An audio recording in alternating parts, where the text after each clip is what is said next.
Waalaikumsalam. Waalaikumsalam warahmatullahi Assalamualaikum warahmatullahi wabarakatuh. Oke, ya. Ini semoga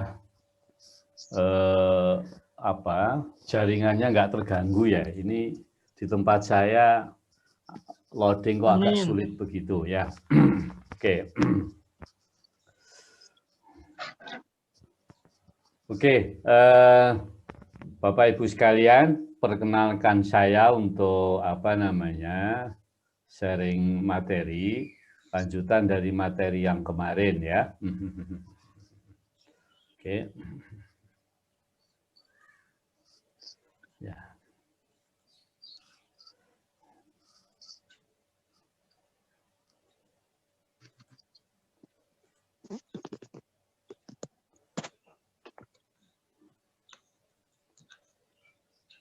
Sudah kelihatan Bapak Ibu sekalian? Oke, kelihatan, Prof. Oke. Tambah, Prof. Oke, ya. Oke. Oke. Coba kalau saya buat slideshow, mau enggak ini ya? Kelihatan Bapak Ibu? Lebih jelas, Prof. Oke. Ya. Oke, jadi Bapak Ibu sekalian, kita kemarin sudah cerita ngalor ngidul ya. Jadi ternyata di sekitar kita itu banyak contoh-contoh paradigma ya. Baik paradigma sosial, paradigma budaya maupun paradigma ekonomi. Nah, sekarang kita mencoba untuk melihat secara spesifik apa itu paradigma begitu ya. Oke. Ya. Ini saya ambil aja, saya copy dari salah satu artikel gitu ya. Tapi ini saya tadi lupa menyebutkan sumbernya itu ya. Kelihatan ya Bapak Ibu ya? Ya.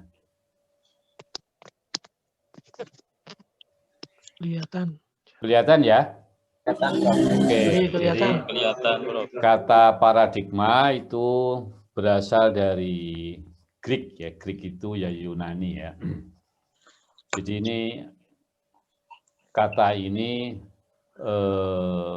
berasal dari term scientific ya yang diperkenalkan oleh Thomas Kuhn ya dalam bukunya Struktur Scientific Revolution ya. Tetapi kalau kita baca bukunya Thomas Kuhn, ini agak repot juga ini apa yang dimaksud dengan paradigma karena beberapa kata-kata paradigma itu dimaknai bermacam-macam gitu. Tetapi dalam istilah yang lebih umum saat ini, paradigma itu diartikan sebagai sebuah model atau framework ya, kerangka pikir atau sekumpulan asumsi atau teori atau belief atau keyakinan ya. Nah, Bapak tentunya ngerti ya apa itu model ya. Ngerti ya model ya. Nah, apa itu teori ya. Nah, tapi dalam pengertian yang lebih umum ya, paradigma ini diartikan sebagai cara we see the world, cara bagaimana kita melihat dunia, ya. Tidak dalam arti ya pengertian dalam arti visual, tetapi in term of perceiving. Jadi lebih bermakna persepsi, pemahaman dan interpretasi. Ya. Ya, atau dengan kata lain bagaimana kita memikirkan dunia. Jadi bagaimana pikiran kita tentang dunia ya.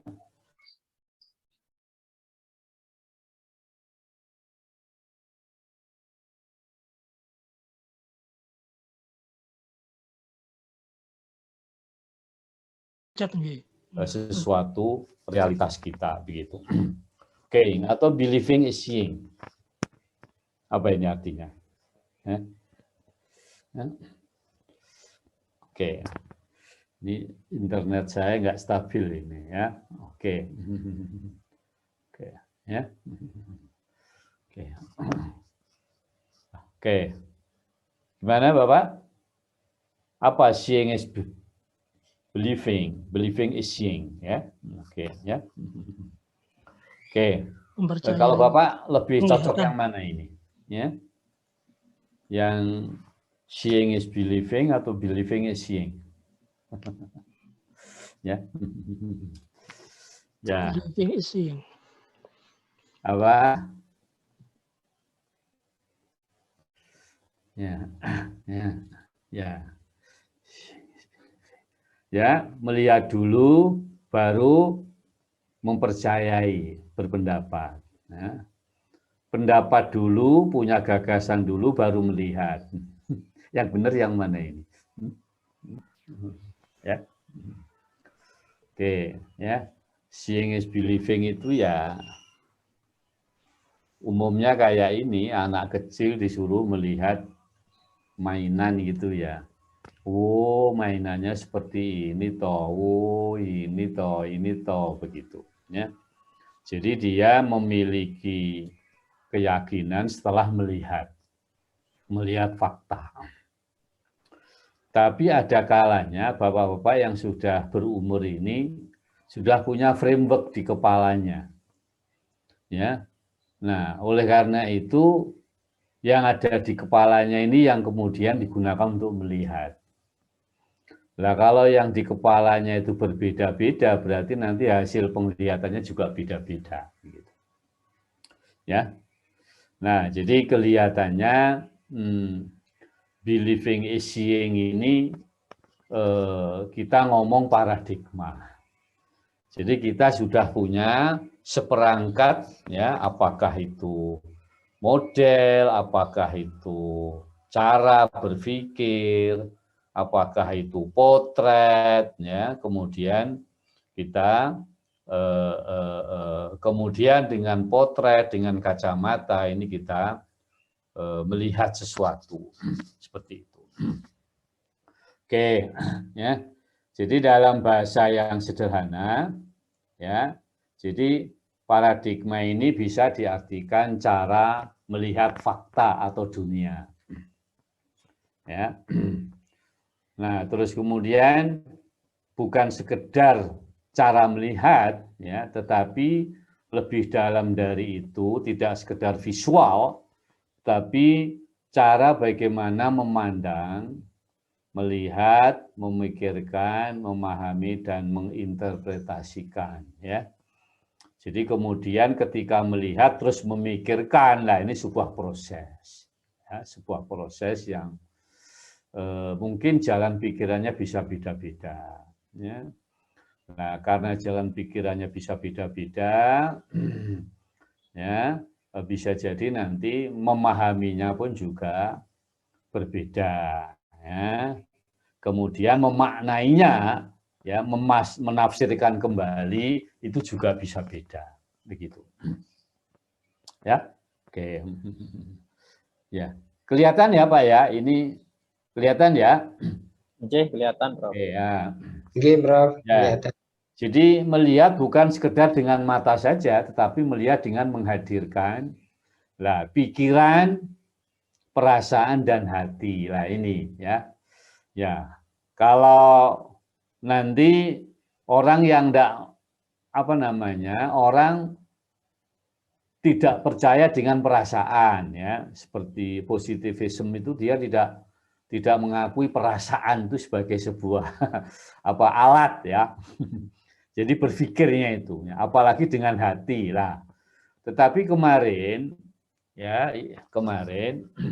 kita bisa melihat bahwa ketika kita melihat fenomena ekonomi, bisa jadi yang jalan itu tidak pikiran kita, tapi perasaan kita, mungkin juga hati kita, begitu, ya. Nah, oleh karena itu melihatnya tidak sekedar dengan mata telanjang, tapi juga disertai dengan pikiran, perasaan, dan hati. Ya. Bukan sekedar cara melihat, tapi memandang. Ya. Jadi memandang dunia, memandang kehidupan. Ya. Jadi kalau misalnya kehidupan itu tidak bisa dilihat, itu dipikirkan, dipandang, begitu ya. Ya ini hanya beda kata-kata sih. Oke. Nah, jadi sehingga nanti ketika kita mengatakan paradigma berbeda, itu berarti mungkin berbeda pola pikirnya, berbeda sudut pandangnya atau angle-nya, atau berbeda dalam arti nilai-nilai yang digunakan untuk menilai, ya, melihat, memandang, dan segala macam. Ya, jadi itu pengertian paradigma secara apa namanya definisi, ya. Nah, terus kemudian, oke. Ini saya ambil dari beberapa literatur karena ini paradigma itu maknanya mau macam-macam gitu. Ini saya lihat dari yang berbahasa Prancis ya. Jadi ini ya saya lama enggak mempraktekkan bahasa Prancis gitu ya. Coba saya melihat di literatur bahasa Prancis itu seperti apa sih paradigma ini. Nah, secara epistemologi pada abad 19 awal kata paradigma digunakan untuk menunjukkan model berpikir dalam suatu disiplin keilmuan. Jadi paradigma secara epistemologi itu bisa diartikan sebagai model berpikir, cara berpikir, begitu. Ya. Nah, dalam filsafat, ya, paradigma mengacu pada seperangkat elemen yang membentuk domain interpretasi atas realita pada waktu tertentu. Jadi ini, ya, jadi ya substansinya sama, cuma ini statementnya agak berbeda. Seperangkat elemen yang membentuk domain interpretasi, ya, atas realita pada waktu tertentu. Nah, kalau yang di atas itu disiplin tertentu, ilmu tertentu, tapi kalau yang berikutnya ini mungkin waktu tertentu. Karena begini, Bapak Ibu sekalian, bisa jadi perkembangan ilmu ekonomi, itu cara pandang ekonomi tahun 60-an, dengan tahun 70-an, 80-an, 90-an itu berbeda. Ya. Nah, jadi kalau misalnya ini misalnya saja ya, ngomongnya tidak terlalu dalam. Jadi kalau buku-buku lama ekonomi tahun 70-an, 80-an yang kemudian diajarkan di anak-anak SMA, itu kalau mendefinisikan ekonomi itu ilmu tentang mencukupi kebutuhan. Jadi bagaimana mencukupi kebutuhan. Ya, tetapi kalau definisi tahun 90-an, 80-an, 90-an sampai sekarang, itu ilmu ekonomi itu didefinisikan bukan bagaimana memenuhi kebutuhan, tetapi dia lebih fokus pada bagaimana mengelola sumber daya ekonomi yang terbatas. Jadi angle-nya berbeda. Kalau dulu itu fokus bagaimana supaya terpenuhinya kebutuhan, tapi kalau sekarang lebih banyak angle-nya itu melihat tersedianya sumber daya yang terbatas. Ya. Nah, jadi nanti pemikiran-pemikiran itu terus berkembang dari waktu ke waktu begitu. Ya. Nah, mungkin yang background-nya itu sosiologi, ya, mungkin yang background-nya itu sosiologi. Nah, dalam sosiologi misalnya istilah paradigma digunakan untuk menggambarkan serangkaian pengalaman, keyakinan, nilai-nilai yang membentuk bagaimana seseorang mempersepsikan realita dan bereaksi terhadap apa yang dia persepsikan. Oke. Nah, ya. Jadi dalam mungkin yang background-nya sosiologi, jadi ternyata paradigma itu terkait pula dengan pengalaman. Ya. Nah, jadi kan Bapak Ibu itu kan sering memandang sesuatu itu kan didasarkan pada pengalaman yang lalu. Ya, pengalaman perjalanan hidup. Oh, kalau begini itu tanda-tanda seperti ini, ya. Kalau seperti ini tanda-tanda seperti ini, ya.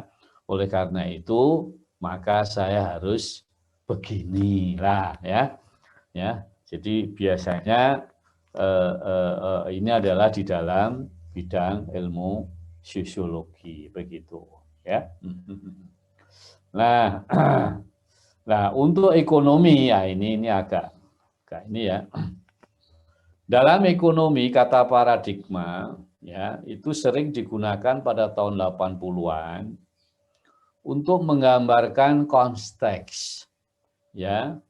Konteks di mana pemikiran ekonomi itu berada atau konteks periode di mana pemikiran itu adalah sedang rame-ramenya dibicarakan orang, ya, sedang rame-ramenya dibicarakan orang, ya. Nah, nah ini untuk guyonan biasanya dalam banyak kasus, ya kata paradigma itu untuk menunjukkan aspek yang sangat inovatif dari sebuah proyek dengan menggunakan kata bergengsi untuk mengintimidasi lawan bicaranya. Jadi begini, saudara, saya bisa memberikan contoh di bidang ekonomi ya. Nah, ketika saya, ya ini tahun berapa itu ya, ya pertengahan tahun 80-an. Saya dosen-dosen awal itu ya. Nah, terus kemudian ada teman saya yang seangkatan ya, dia itu sekolah duluan ya ke Amerika ya. Terus kemudian ketika pulang itu ngomong, Munawar, yang kamu ajarkan itu sudah kuno itu ya. Itu sudah enggak dipakai itu. Maksudnya ini loh, ada pemikiran baru ya yang sekarang ini lagi digandrungi untuk bidang ekonomi. Ya, itu apa? Dia ngomong ini teori Ratex. Ratex itu maksudnya rational expectation theory. Nah, begitu ya. Nah, ini yang mempopulerkan ini adalah Lucas CS begitu waktu itu ya. Nah, jadi ini pemikiran baru, ini paradigma baru ya. Atau saya lagi mengembangkan sebuah model pemikiran baru. Karena apa? Karena pemikiran yang sekarang ini sudah ketinggalan. Jadi biasanya seperti itu, saudara ya. Jadi waktu tahun 80-an di Indonesia, tapi kalau di luar mestinya awal 80-an sudah, akhir 70-an sudah mulai itu ya. Munculnya ilmu makroekonomi rational expectation yang dipelopori oleh Lucas, yang pada akhirnya Lucas pada sekian 10 tahun berikutnya dia juga mendapatkan Nobel Ekonomi, seperti itu. Ya, oke. Nah, ya, oke. Jadi paradigma ini adalah model untuk menggambarkan dunia yang koheren dan menginterpretasikan atas realita yang diterima secara luas di area tertentu. Ya, jadi intinya adalah cara baru untuk menggambarkan dunia, ya, cara baru untuk menjelaskan dunia, cara baru untuk merepresentasikan dunia. Ya, nah jadi kalau kita ngomong di ekonomi itu biasanya kita ngomong apa sih teoriku begitu, apa sih teori, what is teori begitu. Nah jadi teori itu adalah abstraksi dari dunia nyata, nah, misalnya begitu ya. Jadi gambaran dari dunia nyata, ya, sebuah cara menjelaskan dunia begitu. Oke, demikian ini sekilas tentang paradigma, Bapak Ibu sekalian. Mungkin sebelum saya lanjutkan ada yang ingin menyampaikan sesuatu begitu, ya, oke? Ya, oke.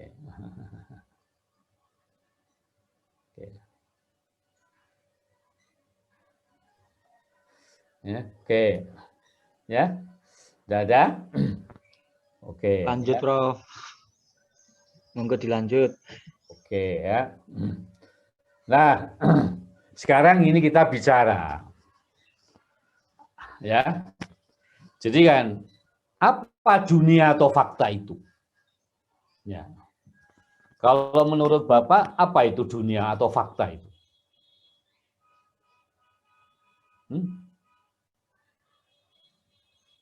Ya.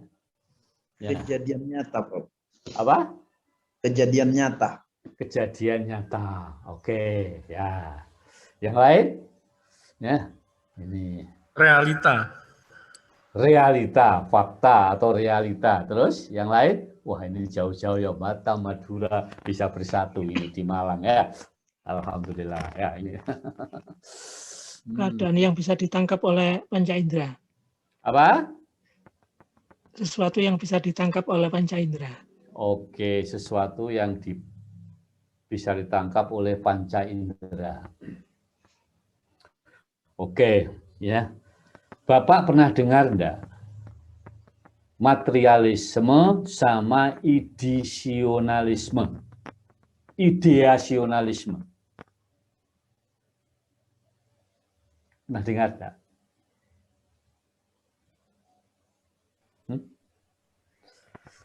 Belum ya? Materialisme sudah pernah, Prof. Kalau yang idealisme belum. Ya, ya. Ini materialisme kaitannya dengan fakta loh ya, bukan kaitannya dengan yang lain-lain dulu, karena materialisme itu bisa dibawa kemana-mana itu ya. Oke. Nah, Bapak Ibu sekalian, ini juga ada debat ya, fakta itu. Ya, oke. Nah, ini Bapak Ibu sekalian. Nah, ya. Jadi pengertian dunia atau fakta kan gini ya Bapak Ibu ya. Teori itu kan mau menjelaskan fakta, ya kan? Teori itu menjelaskan fakta. Nah sekarang fakta itu apa? Ini juga ada beberapa perdebatan. Ya, lah kalau kita mau mendefinisikan fakta aja berbeda, bisa jadi nanti proses berikutnya juga berbeda, begitu. Ya, jadi ada yang satu secara ontologis ya, secara ontologis dunia itu ada pandangan yang ekstrim itu adalah ya yang bersifat material, ya, ya seperti dunia sebagai materi yang bersifat fisik, begitu ya. Seperti batu, tanah, air, matahari, ya, manusia dalam arti fisiknya ya, binatang dalam arti fisiknya itu materialisme begitu ya. Oke. Nah, ideasionalisme ya itu fakta yang dipikirkan, yang dibayangkan, yang diideakan. Ya, oke. Nah, contohnya Misalnya tentang sopan santun. Kemudian pendidikan misalnya. Atau keindahan. Nah, jadi Bapak Ibu sekalian, ketika kita ngomong batu, ya, faktanya sebuah batu, ya itu kelihatannya loh ya, itu menimbulkan persepsi yang berbeda, kok agak kecil. Oh, batunya hitam, sebesar sekian, ukurannya segini gitu, ya. Tapi kalau kemudian yang kita lihat adalah misalnya pendidikan, nah semua fakta pendidikan itu tidak bisa diungkap dengan materi secara materi.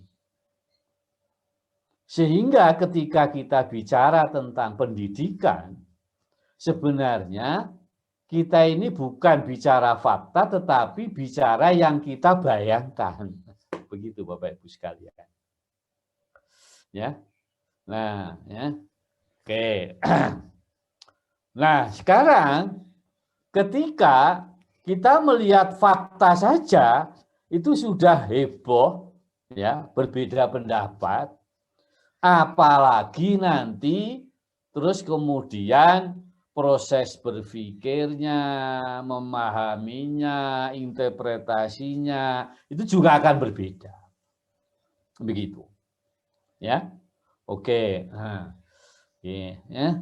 Sekarang kalau kita bicara konsumsi, Pak. Ya, konsumsi itu materi atau ide ya? Ide, Pak. Ide, Pak. Ide ya. Dia ya, ide ya. Ya. Nah, tetapi kemudian di ekonomi konsumsi itu kemudian diwujudkan dalam bentuk rupiah, dalam bentuk kuantitas. Nah, sekarang pertanyaannya adalah kuantitas itu menggambarkan idea atau tidak? Dan idea sendiri tiap orang sama atau tidak? Ini juga repot. Ya, juga repot. Beda. Ya, jadi bagus sekalian. Nah, nah ini nanti di ontologis itu ada dua pemikiran ekstrim. Yang satu, dunianya ini bersifat materialisme, ya, atau dunianya itu yang mau kita pelajari itu bersifat berbentuk ide atau seperti apa, ya, ya, bagus sekalian, ya. Nah kalau nanti bentuknya ini faktanya berupa ide-ide yang difahami, wah ini jadi repot ini ya, karena dunia aja kadang-kadang dunia yang sama, insya Allah kita juga sepakat bahwa sama begitu ya. Itu nanti hasil dari proses ilmu untuk melihat dunia itu hasilnya juga beda-beda. Ya. Jadi makanya dulu kan ada namanya apa itu? Ada kalau ilmuwan siapa itu yang Mesir kuno itu kan, ya, yang menjadi senter kehidupan kan bumi. Tapi terus kemudian ada yang mengatakan senter utama bukan bumi tapi matahari. Ya, oke. Padahal itu melihat bumi yang sama begitu ya. Ini akhirnya menimbulkan cara pandang yang berbeda. Oke. Galilei. Ya. Oke, Bapak Ibu sekalian. Ya, oke. Nah, perilaku manusia, Bapak Ibu sekalian, itu menjadi dunia yang dipelajari dan difahami oleh para ilmuwan di bidang sosial. Ya, jadi ya, jadi ya apa ya? Makanya berbagai pandangan itu ya di ilmu sosial itu kompleks gitu, ya. Karena baru bicara objeknya aja sudah berbeda-beda melihatnya begitu. Ya. Oke. Ya, jadi perilaku manusia itu menjadi dunia yang dipelajari dan difahami oleh para ilmuwan di bidang sosial. Ya. Oke.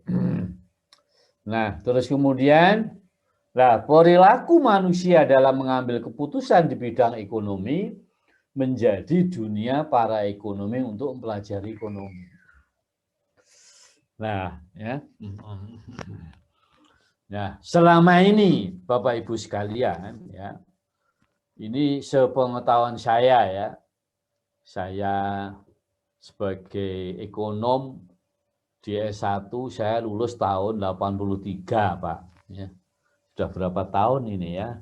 Ya ini sudah 2001. Ya ini berarti ya hampir 38 tahun ya. Mempelajari ekonomi ya. Ya waktu di Indonesia, waktu di luar, itu jarang sekali mempermasalahkan fakta ekonomi ini. Jadi seolah-olah fakta ekonomi itu ya data itu, karena bidang saya makro itu ya data-data itu sudah, ya seperti itu. Nah, ya, oke. Tapi nanti, saudara, ya karena ilmu ekonomi ini kan relatif ilmu ekonomi yang tidak mau terperosok ke sosial ini. Ilmu ekonomi itu kan lebih suka menggunakan pendekatan kuantitatif Bapak Ibu sekalian, ya. Ya sehingga biasanya dia menghindari debat-debat aspek sosial dari ekonomi ya. Ini ilmu ekonomi yang mainstream ya, yang konvensional ya. Tapi ilmu ekonomi yang sekarang ini juga agak-agak mulai memasukkan unsur-unsur sosial seperti itu. Ya. Jadi perilaku manusia dalam mengambil keputusan di bidang ekonomi menjadi dunia para ekonomi untuk mempelajari ekonomi begitu. Ya. Oke. Nah. Oke ya. Oke lanjut. Nah ini untuk sementara kita melihat dulu perspektif paradigma yang umum kita bicarakan ya, yang kita bicarakan. Ya. Jadi ini ada perspektif ya positivistik ya. Ada perspektif interpretatif, ada perspektif kritis ya, perspektif kritis ya. Biasanya dari tiga ini yang banyak itu adalah yang 1 dan 2 ya. Nah, kebanyakan yang kita pelajari ini kita menggunakan yang pertama Bapak Ibu sekalian ya, perspektif positivistik begitu. Ya, ini seperti itu. Nah, oke ya. Oke. Nah, sekarang perspektif positivistik ya, positivistik. Oke. Nah ini tokohnya ya ini ya Comte sama Durkheim ini yang tokoh utama dari mazhab atau paradigma positivism gitu ya. Oke. Nah, menurut perspektif positivistik ini ya. Nah, realita atau fakta itu sebagai segala sesuatu yang dapat dirasakan melalui indera. Nah, jadi Bapak Ibu sekalian, ya. Jadi tadi sudah ada yang menjawab tadi. Jadi fakta itu ya yang bisa dirasakan oleh indera, ya. Indera kita ada berapa, Pak? Ya, ya, ya. Ada 5, Prof. Ada 5. Terus ada 6. Yang indera ke-6 itu apa namanya? 6. Ya. Nah, ini kadang-kadang kalau dukun kan pakai indera ke-6 itu ya, atau indera ke-7 gitu ya. Kalau ilmuwan biasanya pakai 5 indera itu ya. Intuitif. Ya, kan begitu ya. Nah, jadi Bapak Ibu sekalian, jadi fakta itu sebagai sesuatu yang dapat dirasakan melalui indera. dan merupakan sumber pengetahuan. Sumber lain selain indera, fakta yang ditangkap oleh indera, itu dianggap tidak bisa diandalkan. Atau istilahnya itu tidak ilmiah. Menurut feeling saya, menurut perasaan saya, nah ini biasanya dianggap tidak ilmiah. Begitu. Ya. Oke. Nah, ya. Oke, jadi ini yang positivisme yang dekat dengan materialisme, ya, yang pure itu seperti ini, ya, ya, oke. Nah, jadi kan Bapak Ibu sekalian kan begini ya. Jadi kalau Bapak Ibu ini seorang ilmuwan itu kan melakukan penelitian. Melakukan penelitian itu berarti yang diteliti kan fakta-fakta.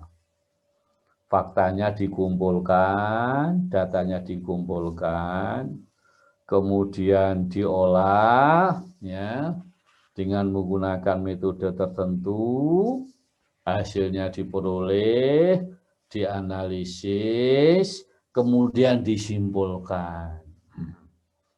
Nah, kesimpulannya benar atau salah? Dikembalikan ke fakta lagi. Ya. Apakah kesimpulannya ini langgeng bisa menjelaskan fenomena yang ada di dunia nyata itu? Nah, jadi saudara, dari materi, dari fakta, ya, dari data, kemudian kita olah, kita ini, kemudian kita menjelaskan, menginterpretasikan fakta, benar salahnya dikembalikan ke fakta lagi, ya. Jadi fakta itu sebagai objek dan juga sekaligus sebagai hakim untuk menilai apakah penjelasannya itu, interpretasinya itu benar atau salah, begitu, ya. Jadi makanya ini yang dikatakan, ya ini enggak ada unsur Tuhan, ya.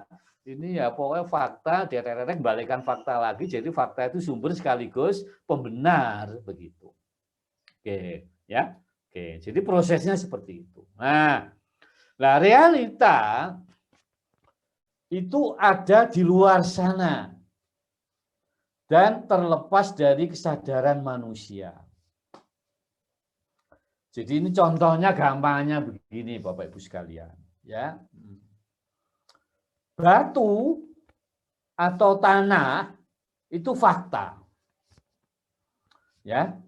Dan bagaimana tanah itu berevolusi, bagaimana hukum-hukum tanah, hukum-hukum batu itu tidak ada kaitannya dengan intervensi manusia.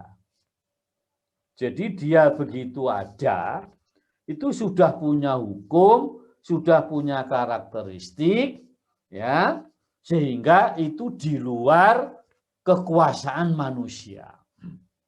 Begitu, Bapak Ibu sekalian. Ya, oke, ini supaya agak mudah untuk memahami ya. Jadi di luar sana, ya, tidak ada kaitannya dengan kita. Ya, mereka punya hukum-hukum sendiri yang terlepas dari intervensi kita. Dia sudah punya sebelum kita ada, ya, atau tidak pernah bisa kita mengintervensi hukum-hukum yang ada di sana seperti itu. Ya, oke. Nah, alami. Nah, itu bersifat objektif, ya, objektif. Jadi tidak ada unsur subjektifnya. Jadi itu bersifat objektif begitu, ya. Oke. Nah, terus kemudian mereka itu bergantung pada keberaturan dan diatur oleh hukum alam yang ketat, bersifat alami dan tidak bisa dirubah. Nah, ini ya. Jadi seperti itu, ya. Jadi positivisme menganggap bahwa fakta itu seperti ini, Bapak Ibu sekalian. Jadi di luar manusia, ya, Ya, kemudian bersifat objektif artinya semua mereka akan melihat hal yang sama. Ya, dan bergantung pada keberaturan yang diatur oleh hukum yang ketat, ya, hukum alam dan tidak bisa diubah. Yaitu pandangan mereka tentang fakta. Begitu. Ya. Oke, Bapak Ibu sekalian. Oke. Lanjut ya. Nah, oleh karena itu, anggota masyarakat, semua orang akan mendefinisikan realita dengan cara yang sama. Karena mereka semua berbagi makna yang sama. Oke, ya. Oke. Nah, terus kemudian, nah nanti Bapak Ibu sekalian, ya untuk menemukan ilmu pengetahuan yang ada di fakta itu, yang menempel di fakta itu didasarkan pada aturan dan prosedur yang ketat. Ya, jadi Bapak Ibu sekalian, kalau istilah sekarang Bapak ya, yang umum kita pakai, ya nanti kita berhipotesis, kemudian kita mengumpulkan data, ya, mengumpul datanya dengan menggunakan metode yang objektif gini-gini, sehingga diperoleh fakta yang valid, prosesnya begini, analisisnya begini, ininya begini, sehingga nanti kesimpulannya bisa seperti ini. Ya, jadi itu namanya kalau istilah di positivisme namanya metode ilmiah, Bapak Ibu sekalian, ya, metode ilmiah, ya. Ya, bisa lewat pengamatan, macam-macam lah itu. Nah, terus kemudian nanti ilmu pengetahuan bersifat deduktif, ya, yaitu bergerak dari umum, ya, abstrak ke spesifik yang konkret. Dan ilmu pengetahuan didasarkan pada hukum sebab akibat universal yang digunakan untuk menjelaskan peristiwa dan hubungan sosial yang konkret. Ya, jadi itu Bapak Ibu sekalian. Jadi nanti paradigma positivisme itu ya mengagung-agungkan fakta, ya. Jadi fakta itu sesuatu yang harus dijadikan sebagai objek sekaligus hakim, ya. Prosedurnya seperti ini, dan nanti penjelasannya, ilmu pengetahuannya itu berupa sebab akibat, ya. Oke, ya. Oke. Makanya kemarin Bapak Ibu sekalian, ya, saya memberikan contoh, kalau Bapak Ibu belajar ekonomi konvensional, ya, teori-teori ekonomi konvensional itu bentuknya mesti sebab akibat. Ada sebab, ada akibat. Ada aksi, ada reaksi. Ada independen, ada dependen. Begitu. Ya. Nah, ya kan? Enggak ada teori ekonomi tidak sebab akibat itu enggak ada, ya. Ya, makanya kemarin saya beri contoh teori permintaan. Ya, teori permintaan mesti menjelaskan pengaruh variabel yang mempengaruhi, misalnya harga terhadap jumlah yang diminta. Ya, teori produksi, ya, itu berarti pengaruh dari input terhadap output. Ya. Inputnya bisa labor, bisa tenaga kerja, segala macam, ya. Jadi ilmu ekonomi yang kita pelajari ini termasuk paradigma positivis, Pak. Ya, positivis. Metodenya kayak orang di metode ilmu alam atau ilmu apa IPA lah, ya, ilmu pengetahuan alam, ya. Nah, ya kan, padahal faktanya itu enggak tahu itu objektif atau tidak itu, ya. Ya, seperti itu. Oke, ya. Oke, gimana Bapak Ibu sekalian? Lanjut, nggih? Ya. Lanjut, ya. Lanjut, Bro. Oke. Lanjut, Bro. Nah, ya. Oke. Nah, sekarang kita berpindah ke perspektif interpretatif. Ya. Nah, oke. Oke, ya. Oke. Nah, ini tokoh-tokohnya Weber ya, Vico dan segala macam ini ya, Dilthey segala macam ini ya. Oke. Nah ini Bapak Ibu sekalian. Ilmuwan interpretif percaya bahwa realita bukan di luar sana. Tapi sebenarnya realita itu adalah apa yang ada dalam pikiran kita, pikiran orang-orang. Begitu. Ya. Nah, ini kan jadi beda ini. Ya. Ya. Nah, Bapak kalau ditanya, ekonomi sekarang ini baik atau buruk, Pak?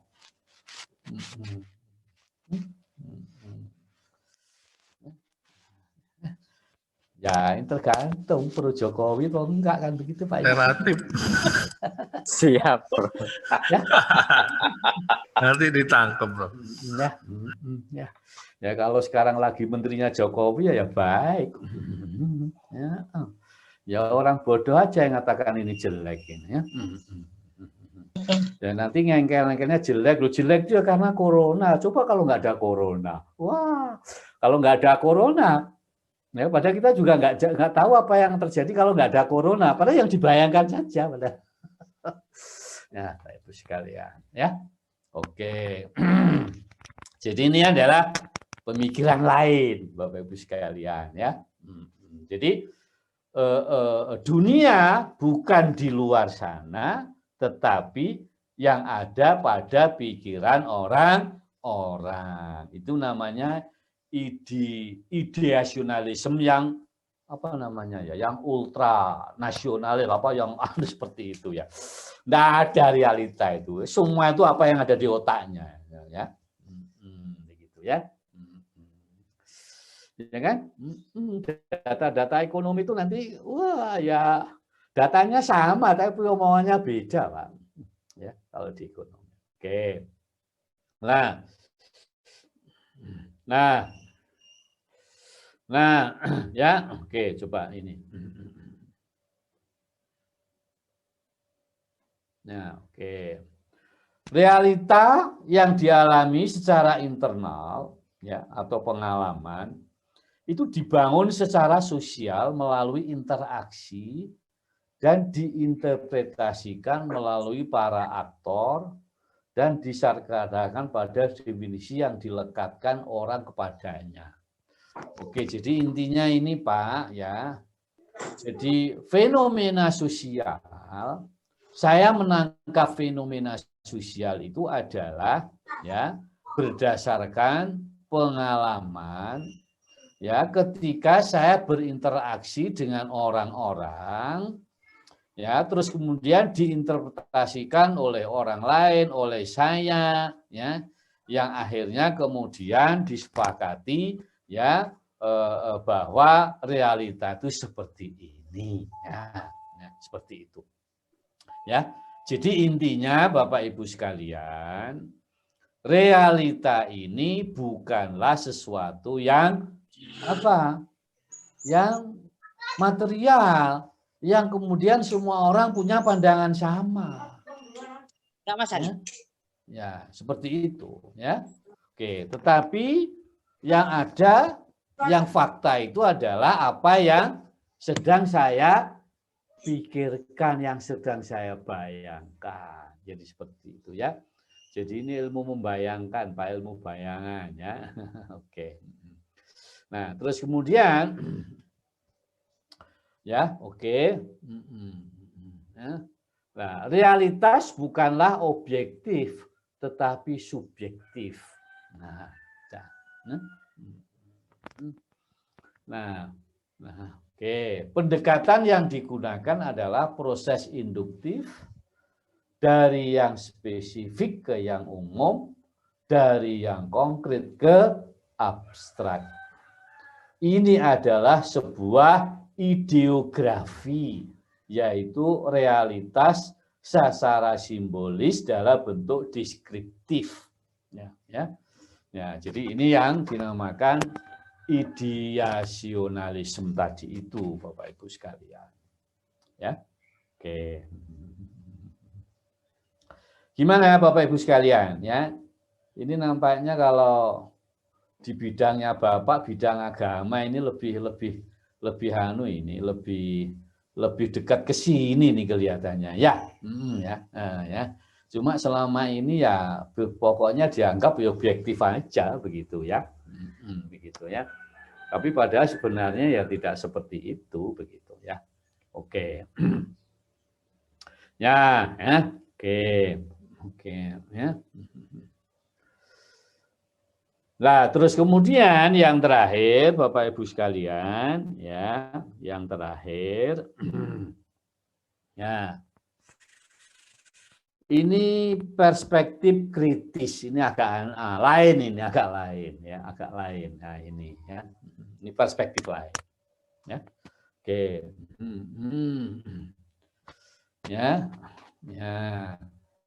Ya, ini dikembangkan oleh ya karya Marx dan penerusnya itu ekonom feminisme. Nah, ini karena kemarin saya menyebut ada ekonomi feminisme gitu ya Bapak Ibu sekalian ya. Jadi ada ekonomi feminisme itu ya kemarin saya sampaikan dia menganggap bahwa teori ekonomi yang sekarang ini lebih cocok untuk laki-laki, ekonomi laki-laki begitu ya. Jadi ini ekonomi penindasan ya. Ya, ekonomi tidak gender friendly begitu ya. Oke. Ini agak rumit ini ya, ini agak repot ini pemikirannya Marx ini ya. Oke. Nah, mereka melihat realita, fakta ya. Tentu saja ini fakta ya, bukan fakta dalam arti material ya. Jadi fakta dalam arti kajiannya orang ilmu sosial, termasuk ilmu ekonomi. Begitu. Ya. Jadi mereka melihat realita dengan cara yang berbeda. Oke. Apa mereka? Ya, coba ini sekalian ya. Jadi realita bukan diciptakan oleh hukum alam. Ya. Tetapi oleh orang-orang yang berkuasa yang memanipulasi kondisi dan mencuci otak orang lain untuk melihat hal-hal seperti yang mereka inginkan. Ya, biasanya ini untuk melayani kebutuhan si kuat. Apa Pak ini maksudnya? Maksudnya apa ini? Ya. Kapitalisme. Apa? Kapitalisme. Jadi tidak perlu kapitalisme. Yang menang perang. Yang menang perang. Menang perang membentuk ekonomi. Tidak setuju dengan kepemilikan pribadi atau kelompok. Oke. Kalau bentuknya itu peraturan atau undang-undang bentuknya. Oke. Memegang milik kekuasaan menentukan hukum-hukum itu. Jadi tadi Pak, kalau tata surya katakanlah itu sebuah objek, ya, oke. Tata surya kan punya mekanisme toh, punya hukum kan, matahari mengelilingi bumi, kan begitu salah satu contohnya. Saya sudah lupa semua pelajaran IPA saya waktu di SMA ya. Ya karena masuk ke ekonomi bertahun-tahun jadi hilang gitu ya. Oke. Jadi mereka punya hukum-hukum bagaimana bergeraknya bintang, bagaimana bergeraknya planet ya. Kalau di agama kan tidak mungkin planet itu bertabrakan karena mereka sudah punya hukum sendiri-sendiri. Ya. Oke. Jadi itu adalah perilaku hukum-hukum dari fakta yang akan kita bahas. Ya. Nah, kalau positivisme tadi ya. Nah, perilaku bintang tata surya itu tidak ada intervensi manusia. Ya, perilakunya sudah ada seperti itu. Itu hukum alam. Ya. Kalau kita kan itu ya karena disebabkan oleh Allah, tapi kan mereka kan karena tidak percaya Tuhan, itu hukum alam. Ya. Sehingga ya kita tidak punya wewenang, kekuasaan untuk mempengaruhi perilaku mereka. Nah, jadi itu Pak, jadi ini bukan sosialisme kapitalisme loh. Nanti ini bicara fakta loh, ya, bicara fakta, fakta ekonomi, ya, fakta sosial, fakta kehidupan, seperti itu. Kehidupan itu kan punya perilaku, ya, punya perilaku, ya, punya hukum perilaku itu. Nah, Bapak Ibu sekalian, ya, kalau di Marx ini, perspektif kritis ini, ya, realita sosial, realita ekonomi, perilaku orang berekonomi, perilaku orang bersilaturahmi, ya, ini bukan ditentukan oleh alam, tetapi ditentukan oleh orang-orang yang berkuasa. Ya, kamu harus begini, perekonomian harus begini, ya. Sistem. Ya. Jadi ini Bapak Ibu kan tahu lah komunis itu yang benar ya, yang pimpinannya, yang lainnya harus ngikuti. Ya, semua aturan, semua hukum-hukum tentang kehidupan itu diatur oleh mereka. Ya. Mau tidak mau harus mengikuti mereka. Ya. Jadi kalau begitu, realita ini tidak objektif seperti tata surya tadi di luar kita, tetapi ini adalah perilaku tata sosial yang diciptakan, dipaksa oleh mereka yang berkuasa. Begitu, ya. Nah, jadi sebenarnya mereka berperilaku seperti itu karena dipaksa oleh penguasa, begitu. Sehingga sebenarnya fakta itu bukan menggambarkan yang sebenarnya, tapi itu adalah fakta yang direkayasa oleh oleh penguasa, ya, yang kuat, yang mendominasi yang tidak kuat, ya. Oke. Ya, jadi ini perspektif kritisnya Marx, Bapak Ibu sekalian, ya. Oke. Ya. Oke. Jadi kan kalau Bapak melihat kritiknya Marx itu ke kapitalis kan, ya, artinya apa? Yang menguasai itu kapitalis, menguasai buruh. Sehingga buruh itu harus mengikuti kemauan kapitalis. Sehingga buruh dalam kondisi sengsara. Nah, dan segala macam itu. Jadi ini pemerkosaan. Nah, mereka mengklaim bahwa realitas tidak seperti yang terlihat. Ya, karena apa? Karena mereka berperilaku sudah dipaksa oleh penguasa. Ya, karena sering tidak mencerminkan konflik, ketegangan, dan kontradiksi yang mengemuka di masyarakat. Jadi Bapak Ibu sekalian, ya, mungkin yang backgroundnya sosiologi, ya, saya nggak tahu siapa yang backgroundnya sosiologi di sini, ya. Itu kan teori sosial itu kan ada dua teori kutub tuh, teori harmoni sama teori konflik.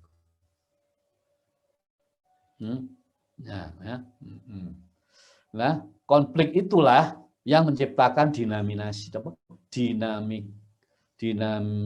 dinamis, ya, yang dinaminasi ya, kehidupan itu adalah karena adanya konflik seperti itu, ya, oke. Jadi sebenarnya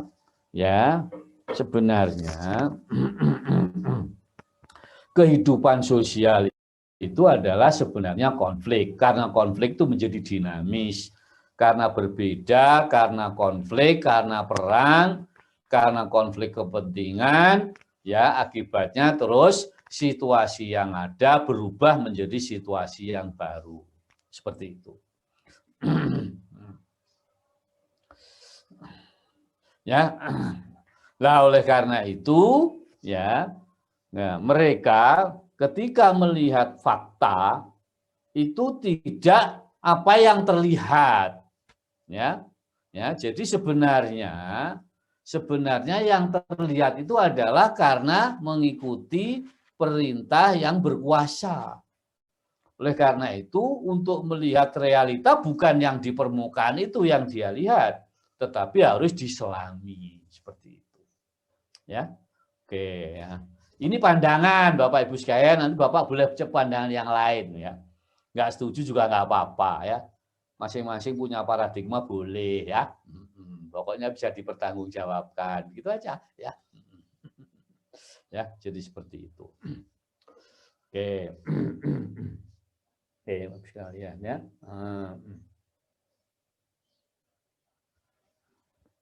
Nah ini, mereka berpendapat bahwa manusia memiliki potensi besar untuk kreatif dan adaptif, namun mereka dihalangi oleh faktor-faktor sosial dan dieksploitasi oleh rekan-rekan mereka yang meyakinkan mereka bahwa nasib mereka benar dan benar. Oke, ya ini, oke lah ya. Jadi ini intinya ya hidup dalam kekuasaan orang gitulah ya. Intinya itu aja sebenarnya ya. Jadi kalau gitu yang nyata itu bukan, yang terlihat itu bukan fakta yang sebenarnya, begitu ya. Ya fakta yang sebenarnya kalau seandainya tidak dipaksa oleh penguasa itu. Begitu ya. Oke.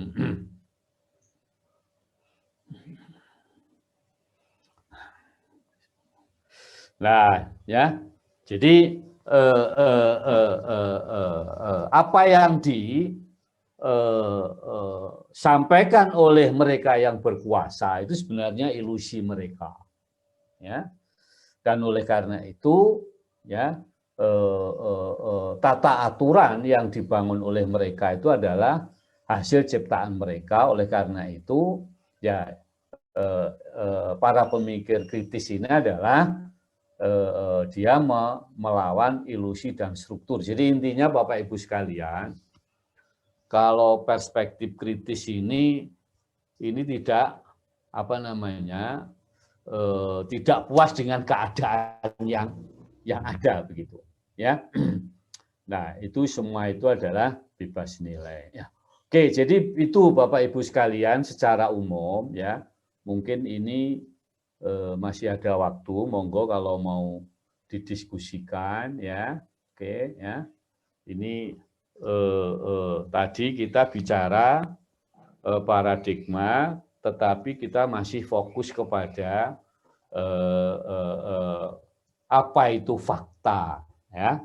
Karena Bapak Ibu nanti membuat disertasi ya, itu nanti kan harapannya melahirkan sebuah interpretasi begitu ya atas sebuah fakta atau fenomena. Oke, monggo Bapak Ibu sekalian ya. Ini materinya sudah selesai itu ya. Prof.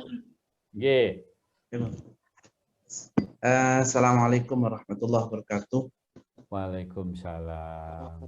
Alhamdulillah ini Prof, sedikit tentang paradigma. Ada 3 paradigma, ada yang pertama itu tentang positivism, yang kedua tentang interpretif, terus yang terakhir itu tentang kritis. Kalau yang pertama itu melihat realita dalam struktur objektif, terus kalau yang kedua dia melihat dengan cara yang subjektif. Nah, posisi yang kritis ini kan di tengah-tengah. Nah, pertanyaan saya gini, di antara 3 paradigma ini yang cocok sebenarnya dan yang lebih bagus di antara paradigma ketiganya ini sebenarnya yang mana ya, Prof?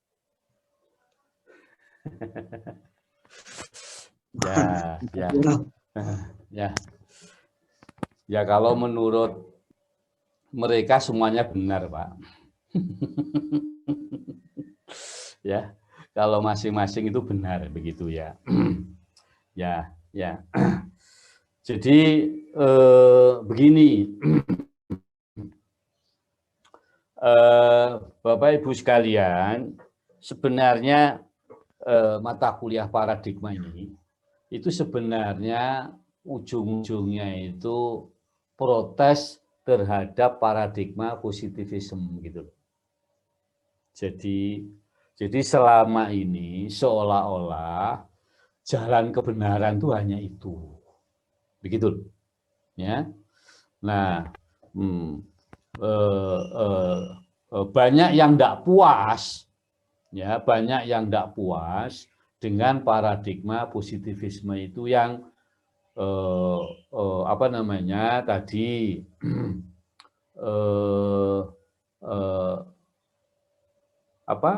fakta itu adalah objektif, ya, dan peneliti tidak punya tidak punya kekuasaan untuk mempengaruhi, ya. Dari sini aja kemudian kalau itu kita ngomong fenomena sosial, nah sebenarnya fakta yang sebenarnya itu yang mana sih, begitu, ya. Fakta yang sebenarnya itu yang mana?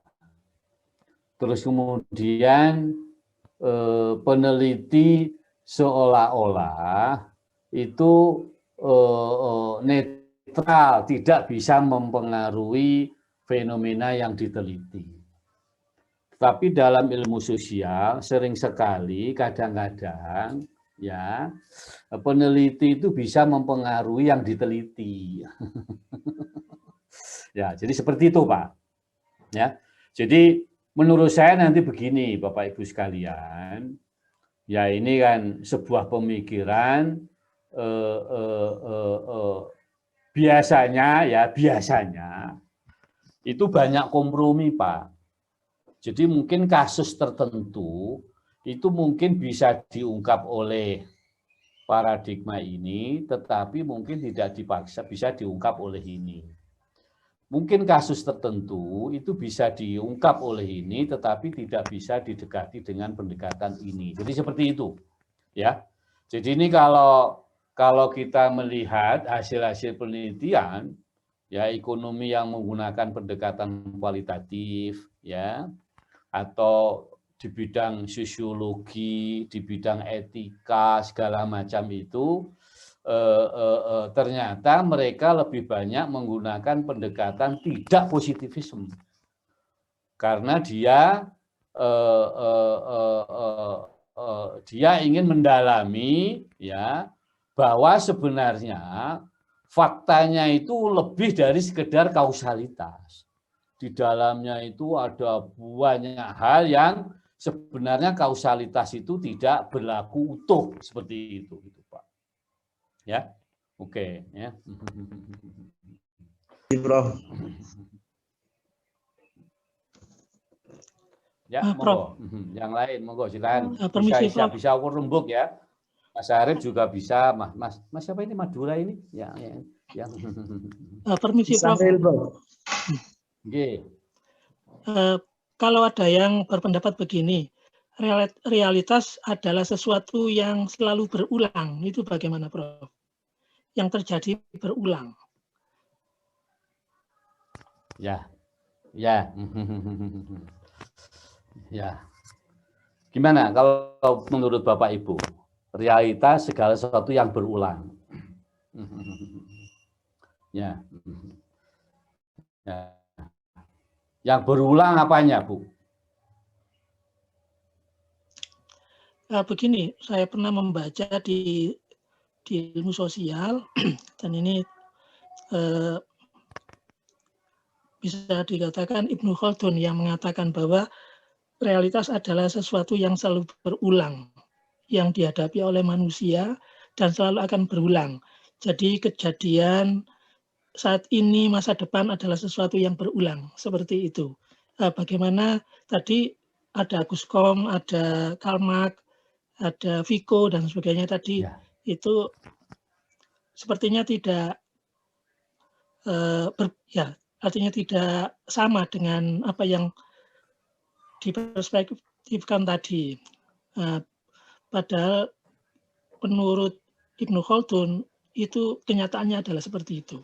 Ya, itu bisa dijelaskan. Yang berulang itu apa? Ini kelihatan sejarah ini. Sejarah berulang. Bisa ada kaitannya dengan sejarah, Prof. Ya, ya. Artinya misalnya ya,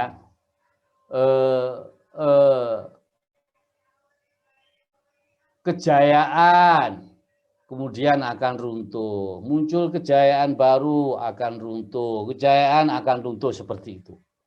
Ya. Ya. Jadi kekuasaan naik turun. Dalam konteks itu iya.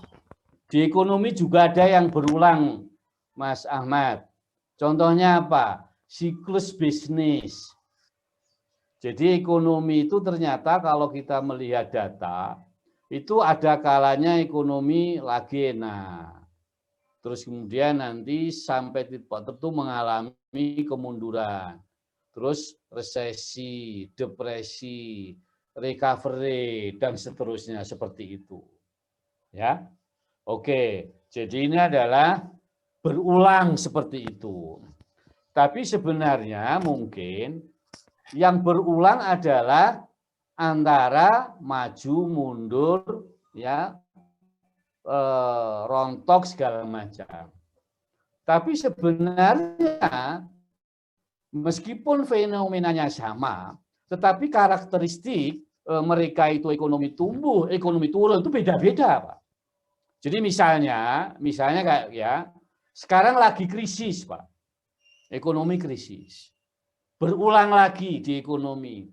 Tahun 2008 juga krisis.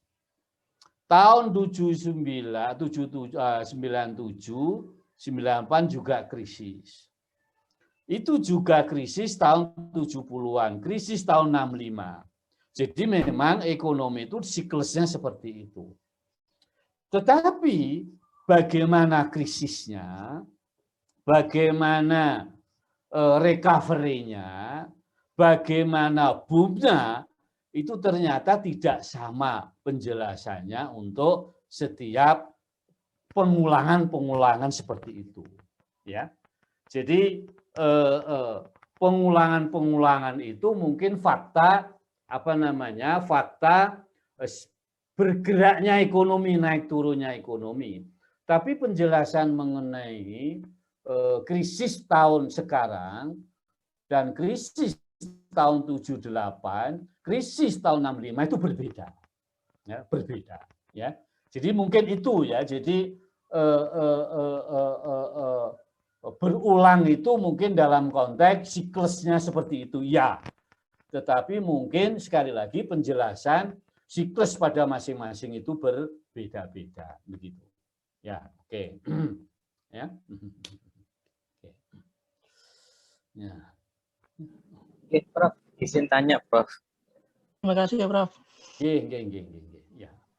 Izin tanya, Prof. Monggo kita dilemparkan aja kepada publik juga ya. Oh, oke, siap, Prof. Oke. Nah, Monggo. ini pembahasannya tentang paradigma.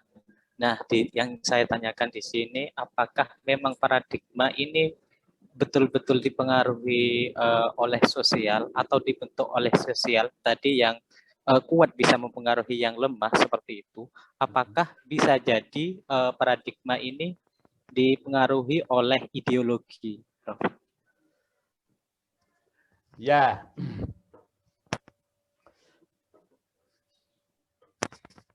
Nanti kita akan bicara, Mas Ahmad, itu individualism versus social collectivism. Nanti akan kita bicara itu dalam ekonomi. Ya. Jadi nanti bagaimana paradigma individualism berhadapan dengan paradigma sosialisme. Nah, terus kemudian yang terakhir tadi, apakah paradigma itu dipengaruhi oleh ideologi? Ya. Jadi tadi kan believing is seeing. Ya, jadi keyakinan yang ada pada diri kita itu kemudian mempengaruhi bagaimana cara kita melihat. Ya, bagaimana cara kita melihat. Ya. Jadi nanti ideologi kapitalisme itu beda dengan ideologi sosialisme ketika melihat persoalan ekonomi, ketika melihat menjelaskan ekonomi, ya. Jadi bisa, nah, bahkan seperti contoh kemarin, ya, contohnya misalnya adalah ada ideologi, bukan ideologi tapi agama. Ada ilmu ekonomi yang berbasis agama, ada ilmu ekonomi yang tidak berbasis agama. Mereka punya pandangan berbeda tentang bunga. Ya, tentang bunga. Jadi bunga itu dipandang ya haram oleh Islam, tetapi itu dipandang halal, tidak haram oleh kapitalisme. Ya, jadi seperti itu, Mas. Ya. Jadi nanti paradigma ini ya bisa makanya kan paradigma itu mungkin hanya beda asumsi, masih dalam satu ideologi. Contohnya kemarin di ekonomi kapitalis itu ada teori paham klasik sama Keynesian. Ya. Jadi itu cara memandang ekonomi, ada pandangan kaum klasik, ada pandangan kaum Keynesian. Tetapi pandangan itu berbeda karena asumsi. Sementara ideologinya masih ideologi kapitalis semua itu. Jadi pemikiran klasik maupun pemikiran Keynesian itu masih dalam satu ideologi. Perbedaannya hanya pada asumsinya. Begitu. Ya, jadi nanti kita ngomong paradigma itu mungkin yang dijadikan sebagai paradigma itu mungkin hanya berupa asumsi, berupa metode, ya, berupa sudut pandang, ya, berupa perbedaan agama, ya, sehingga setiap agama itu memiliki pandangan yang berbeda tentang dunia, termasuk setelah di dunia nanti, ya kan? Ya.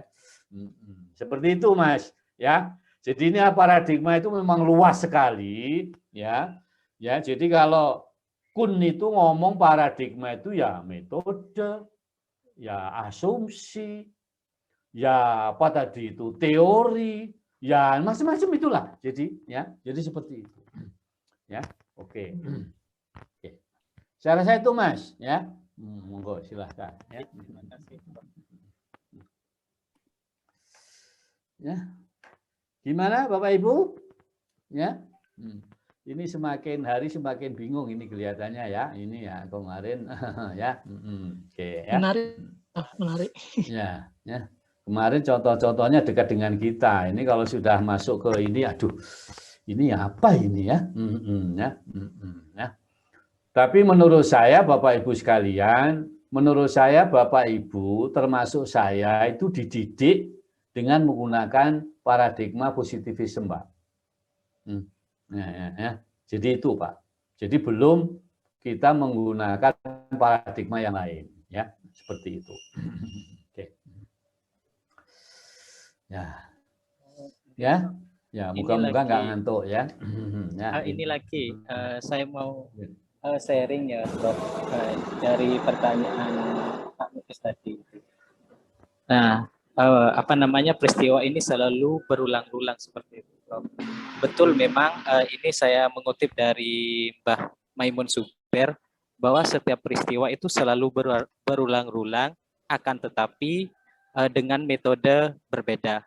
Nah, cara penafsiran saya pribadi itu, Prof, misalkan dulunya dalam hal ekonomi mereka mencari laba, mereka dengan berdagang. Berdagangnya di mana? Di pasar. Tetapi kalau sekarang, misalkan sekarang tetap caranya berdagang dengan metode berdagang, tetapi tempatnya juga berbeda. Ini cuma yang bisa saya sampaikan ke Pak Mukis. Memang Mbah Maimun Zubair juga mengatakan seperti itu. Peristiwa selalu berulang-ulang, tetapi dengan metode yang berbeda. Dengan cara yang berbeda ya, caranya yang berbeda. Oke. Lah kalau cari apa tadi? Yang kalau dulu di pasar, kalau sekarang di mana, Pak?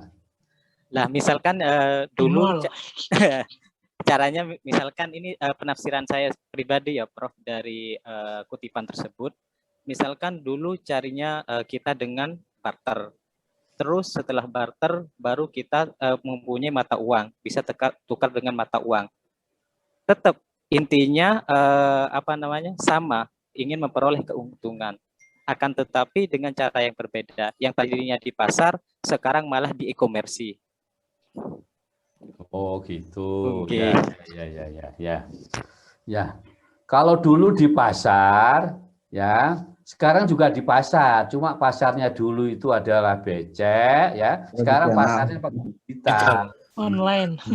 Online. Pasar digital. Ya, oke ya. Itu perkembangan teknologi. Teknologi mempengaruhi cara hidup, Mas. Ya, cara hidup. Ya, oke. Ya. Apunten, Prof. Apa bisa? Monggo silahkan. Ayo, ini semakin menarik. Saya tadi ya, menarik tentang masalah Karl Marx tadi, kan tentang rekayasa. Apakah seperti saya lihat apa yang dilakukan Karl Marx itu, apakah tidak menjebak pada teorinya sendiri gitu? Jadi Karl Marx itu menginginkan satu masyarakat yang itu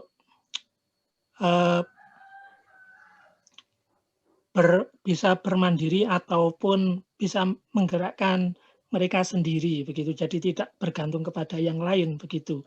Apakah sepertinya Karl Marx itu terjebak dengan pendapatnya sendiri? Bagaimana, Prof?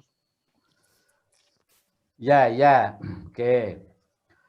Mas Ahmad pernah dengar tragedi Theory of the Common? Pernah dengar enggak? Teori tragedi hidup bersama. Ya, oke. Ya.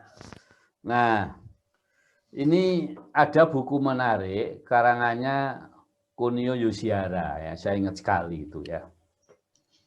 Jadi dia itu membandingkan pendapatan per kapita di negara Asia itu kok beda-beda. Ya. Jadi dia itu membandingkan begini. Awal-awal antara Korea, ASEAN, ini tuh perbedaan pendapatan kapitanya nggak jauh. Ya ini kan masa penjajahan kan, masa penjajahan ya. Terus kemudian waktu merdeka awal-awal itu kemajuan antar negara di Asia ini, terutama Asia Timur, itu tidak jauh. Tapi kok kemudian setelah sekian tahun, mendekati tahun 80-an, 90-an, pendapatan per kapitanya ini kok berbeda jauh. Nah, dia menyoroti ternyata negara-negara yang komunis itu mengalami kemunduran pendapatan per kapita yang sangat tajam. Ya. Oke. Terus kemudian kenapa ini? Ini kok secara umum ya, umumnya di negara Asia yang fahamnya komunis itu justru mengalami kemerosotan yang tajam. Ya. Oke. Terus kemudian dia menggunakan sebuah teori untuk membedah fenomena itu. Teorinya apa? Teorinya adalah teori tragedi hidup bersama. Jadi intinya begini, di negara komunis ya itu kehidupan ekonominya adalah menggunakan konsep hidup bersama ya. Kalau di Indonesia namanya kekeluargaan, ya kan? Dan itu prinsipnya koperasi. Ternyata koperasi di Indonesia juga hancur-hancur. Kira-kira gitulah, ya kira-kira begitu. Kira-kira begitu, ya kan? Nah, koperasi itu kan ketika orang baca itu kan dari kita untuk kita oleh kita. Waduh itu Kalau untuk kampanye luar biasa memang itu ya. Ya, menarik semua orang. Tapi begitu diterapkan ternyata sampai sekarang tidak ada koperasi yang eksis. Ya. Tetapi kemudian orang ahli koperasi, loh, kita koperasinya salah. Coba lihat koperasi di negara maju, juga maju. Iya, tapi katanya orang negara maju, koperasi di negara maju juga maju dibanding koperasi di negara berkembang. Tetapi koperasi di negara maju kalah dengan kapitalisme di negara maju, gitu loh. Kalah perusahaan di negara maju, begitu ya. Nah, ya. Jadi intinya, jadi begini, mengapa hidup bersama itu adalah kebanyakan gagal. Tapi kalau hidup egois, ya, perusahaan yang dikelola oleh secara egois, tidak hidup bersama-sama, tidak hidup kebersamaan, itu malah maju. Jadi itu intinya Mas Mui. Jadi gini, persoalan pertama ketika hidup bersama itu yang sulit adalah ya menerapkan ya kewajiban dan hak. Ya, kewajiban dan hak. Ya. Nah, ya. Jadi begini, contohnya begini. Saya beri contoh ya. Misalnya ada angkot dimiliki oleh individu dan dimiliki oleh bersama 5 orang. Ya. Terus baginya gimana? Baginya yang 5 orang itu nanti angkotnya Senin sampean, Selasa sampean, ini sampean. Terus nanti hari Minggu angkotnya istirahat. Ya, oke. Nah, terus nanti kalau ada kerusakan nanti ditanggung bareng. Ya kan? Seperti itu.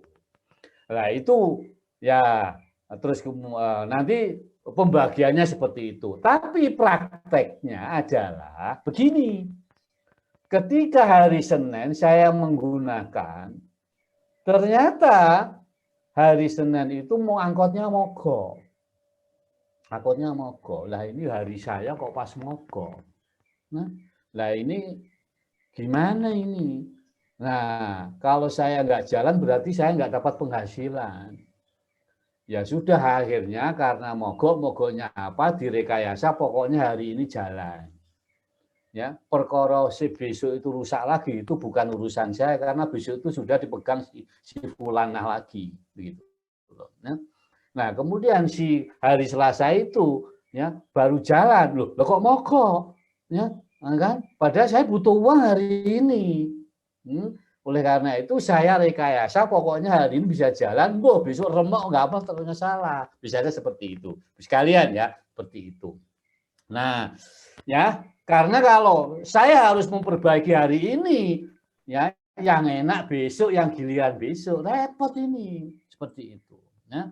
Nah, oleh karena itu Bapak Ibu sekalian, menurut teori tragedi of the common, maka yang baik bagi individu-individu dalam hidup bersama adalah strategi minimal, bukan strategi maksimal.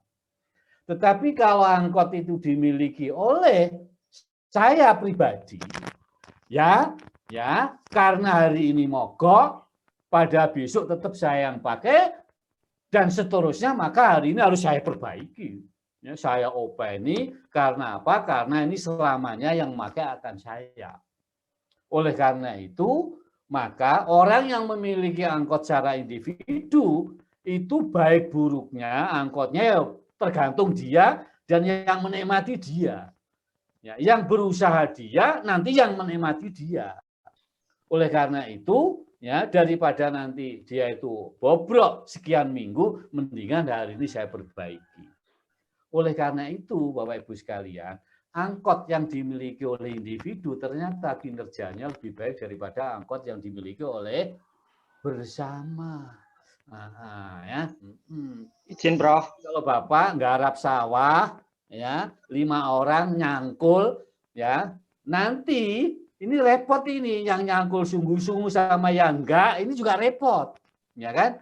Karena hasilnya akan dibagi.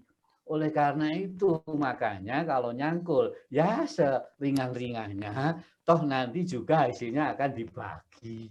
Nah, kan begitu. Ini menurut teori tragedi bersama. Jadi ini penjelasannya Konio Yosihara, mengapa di negara komunis, paham sosialis, ekonominya lama-lama tidak maju malah mengalami kemunduran. Awal-awalnya semangat, hidup bersama, tapi lama-lama ya dia ternyata malas bagiannya. Izin bertanya boleh, Prof? Gitu ya. Terima kasih, Prof.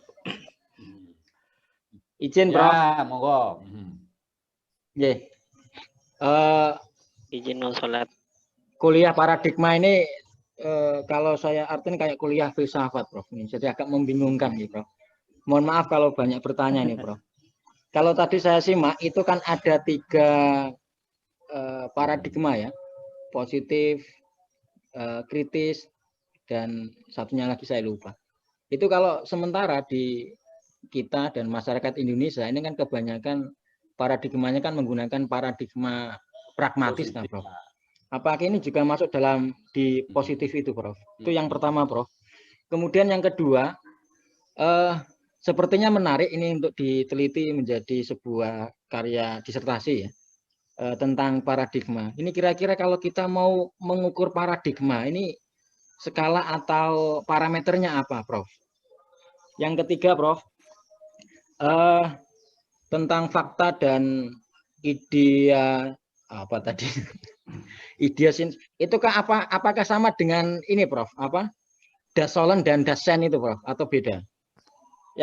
Yang terakhir, Prof, ini kaitannya dengan paradigma. Paradigma itu apakah bisa dibangun? Barangkali bisa dibangun dari kesepakatan bersama ya, Prof ya. Contoh misalkan yang tidak lazim, ini contoh agak guyon tapi Prof mohon maaf. Misalkan Mas Fajri ini kan orang kampung. Ya, kebetulan di kampung itu kalau malu ketemu dengan orang, misalkan ada orang bertamu, misalkan masih kecil, nenek saya mau pipis, ya, ini kan malu ya, istilah itu agak saru. Akhirnya menggunakan, nanti kalau mau pipis jangan menggunakan kata ini apa, kata pipis, tapi gunakan kata nyanyi. Jadi ini kesepakatan antara misalkan Mas Fajri dengan neneknya.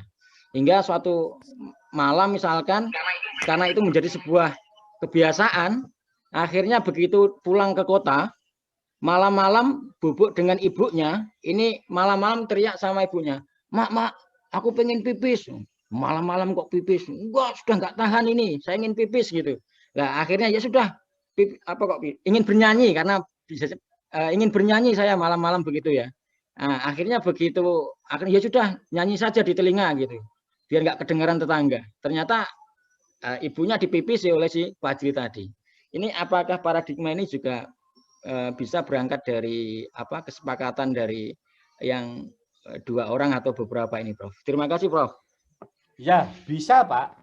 Jadi kalau paradigma itu ya memang paradigma itu kan kalau menurut Thomas Kuhn itu berevolusi, Pak. Berevolusi. Jadi nanti para pemikir klasik misalnya menghasilkan kesepakatan yang dinamai dengan neoklasik.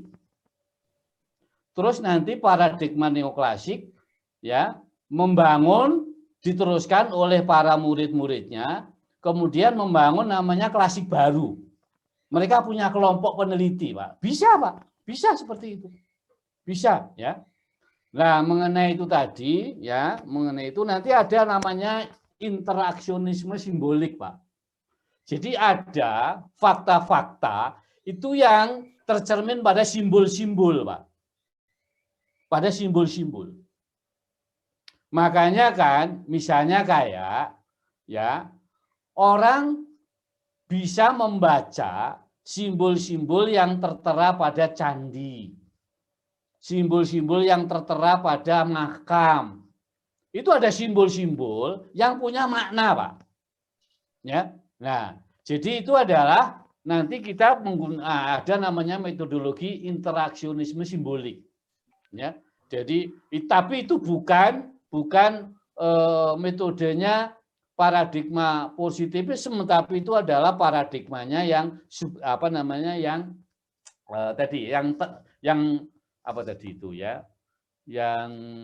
yang subjektif tadi itu. Ada Pak seperti itu. Ya, ada. Nah, jadi mungkin nanti begini Pak. Jadi ini karena yang bicara baru ya. Mungkin nanti Bapak coba nanti membaca ya penelitian-penelitian yang menggunakan pendekatan selain positivisme. Kalau istilah sekarang Pak, itu positivisme itu dikenal dengan namanya pendekatan kuantitatif Pak. Tetapi kalau yang non positivisme itu sekarang ini arahnya ke pendekatan kualitatif. Ya. Nah, di ekonomi ini biasanya ya pendekatan kualitatif ini dia keluar dari mainstream ekonomi konvensional. Begitu. Ya.